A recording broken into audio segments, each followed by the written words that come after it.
আসসালামু আলাইকুম ওয়া রাহমাতুল্লাহি ওয়া বারাকাতুহু। সুধী দর্শক, আপনারা আমার নাজমুল ইসলাম চ্যানেল থেকে সবাইকে শুভেচ্ছা নেবেন।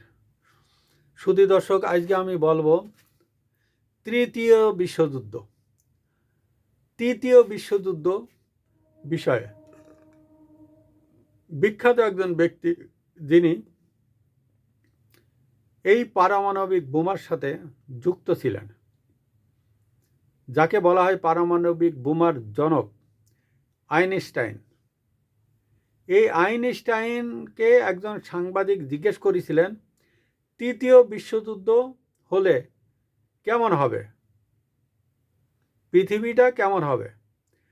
তিনি একটা কথা বলেছিলেন যে তৃতীয় বিশ্বযুদ্ধ যদি হয় তাহলে তৃতীয় বিশ্বযুদ্ধ কেমন হবে সেটা আমার জানা নেই, তবে চতুর্থ বিশ্বযুদ্ধ যদি হয় সেইটা সম্পর্কে আমি বলতে পারি। সেটা হচ্ছে, চতুর্থ বিশ্বযুদ্ধ হবে মানুষটা হাতাহাতি,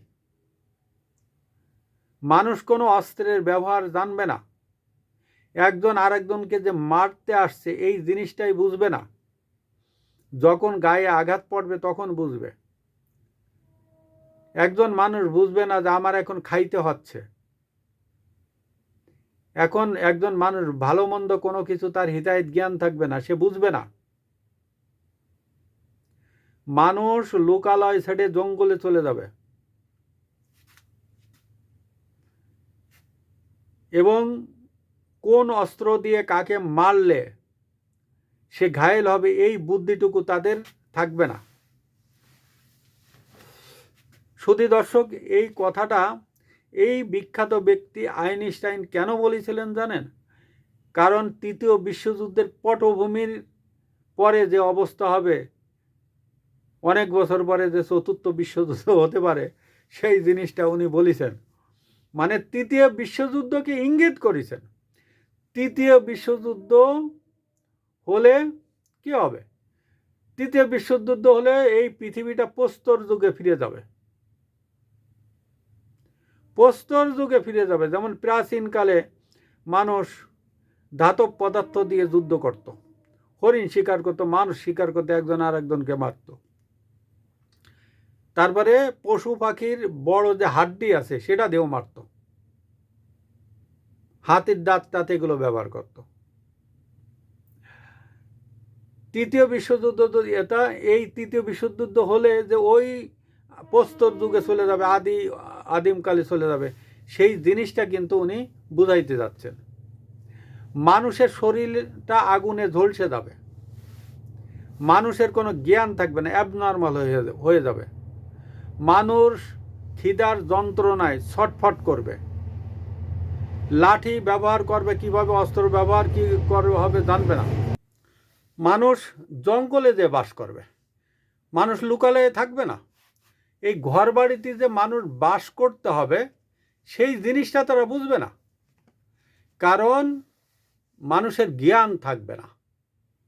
যে পারমাণবিক বোমাগুলো মারা হবে সেই পারমাণবিক বোমার তেজস্ক্রিয়তায় সে সব কিছু ভুলে যাবে,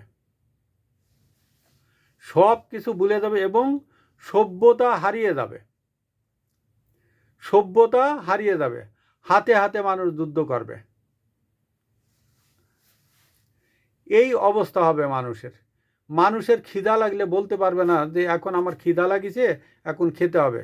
তারপরেও মানুষ ক্ষুধার যন্ত্রণায় চারিদিকে দিক বিদিক ছুটে বেড়াবে এবং সে যে খাদ্য জোগাড় করে তারপরে যে খাবে, খাদ্য রান্না করে খেতে হবে, কিভাবে খাদ্য উৎপাদন করতে হবে সেই জিনিসটা তার সেই থাকবে না। মানুষ একটা অ্যাবনর্মালে পরিণত হবে।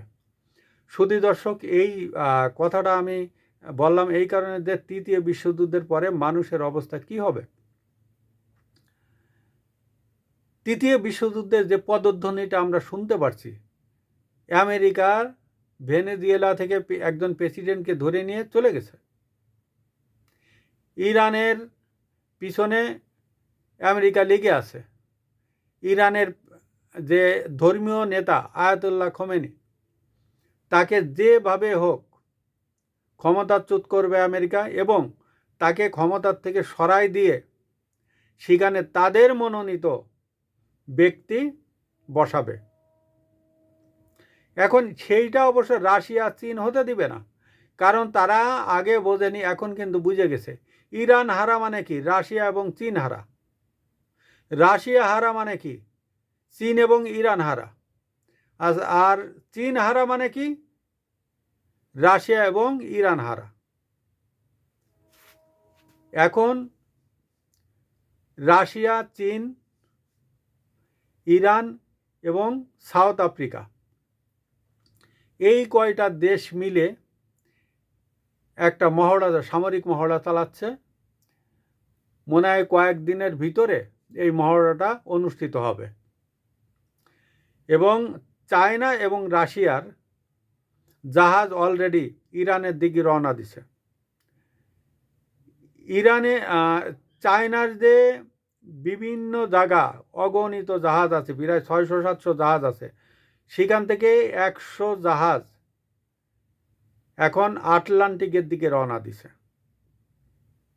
এখানে কোন জায়গা হয়তো তারা মহড়া চালাবে, সে মহড়ার ভিতরে এই কয়টা দেশ থাকবে। এটা মহড়া নয়। এই মুহূর্তে যে যখন আমেরিকা পৃথিবীকে অস্থিতিশীলতা করে উঠাইছে, অর্থাৎ এই মহড়াটার অর্থ আছে যে আমরা সবাই এক আছি আমেরিকার বিরুদ্ধে। তুমি আমেরিকা আগে যা করেছো এখন আর সেটা করতে পারবা না।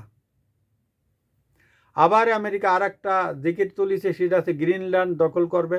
এই গ্রিনল্যান্ড আছে ইউরোপীয় ভুক্ত একটা দেশ, তারা ইউরোপীয় ইউনিয়নের সদস্য।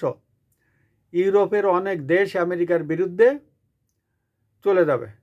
এখন তারা যে ভেনেজুয়েলার প্রেসিডেন্টকে ধরে আনিছে, এই ইউরোপের কোনো দেশ বদমাইশ, এগুলো কোনো একটা দেশ কোনো কথা বলছে না, তারা সবাই চুপি চুপি থাকছে, অর্থাৎ আমেরিকাকে তারা মদত দিচ্ছে। এখন আর তাদের মানবাধিকার লঙ্ঘিত হয়নি। এখন তাদের মানবাধিকার লঙ্ঘিত হয়নি যে একটা দেশের প্রেসিডেন্টকে রাতের অন্ধকারে তুলে নিয়ে গেল। ওরা যখন নিজেরা মানবাধিকার লঙ্ঘন করে তখন ওরা চুপচাপ করে থাকে। এইভাবে একটার পরে একটা দেশ যদি এইভাবে দখল করে, তাহলে আমেরিকাকে এই দেশগুলো কিন্তু ছেড়ে দিবে না। আর আমেরিকার এখন মাথাটা নষ্ট হয়ে গেছে। তারা $38 ট্রিলিয়ন দেনা, পৃথিবীর সব থেকে বেশি ঋণগ্রস্ত দেশ। এখন এই টাকার দেনা কিভাবে দিবে, এইটার জন্য তাদের মাথাটা নষ্ট হয়ে গেছে। একটা যুদ্ধ যদি তারা লাগাইতে পারে, তাহলে এই টাকাগুলো আর দেওয়া লাগবে না। টাকাগুলো দেওয়া লাগবে না যদি তৃতীয় বিশ্বযুদ্ধ বাদে। এই কারণে তারা এই রকমের বেড়ে গেছে এবং একটার পরে একটা অঘটন তারা ঘটাচ্ছে। আর এই অঘটনের জন্য অনেক দেশ আছে এগুলো সহ্য করছে না, যে আমেরিকা আর কতদিন ধরে এই মানুষের উপরে এই ধরনের অন্যায় চাপিয়ে দিবে। সর্বশেষ একটা কথা বলবো, তৃতীয় বিশ্বযুদ্ধের বিষয়ে রাশিয়ার প্রেসিডেন্ট ভ্লাদিমির পুতিন একজন সাংবাদিকের জবাবের ভিত্তিতে তিনি একটা কথা বলেছিলেন। তিনি বলেছিলেন যে তৃতীয় বিশ্বযুদ্ধ যদি হয় এবং আমেরিকা রাশিয়া যদি যুদ্ধ লাগে, পৃথিবীতে বিজয় দেখার জন্য কেউ বেঁচে থাকবে না, এবং যারা থাকবে তাদের কোনো জ্ঞান থাকবে না। সুধী দর্শক, আসসালামু আলাইকুম ওয়া রাহমাতুল্লাহি ওয়া বারাকাতুহু।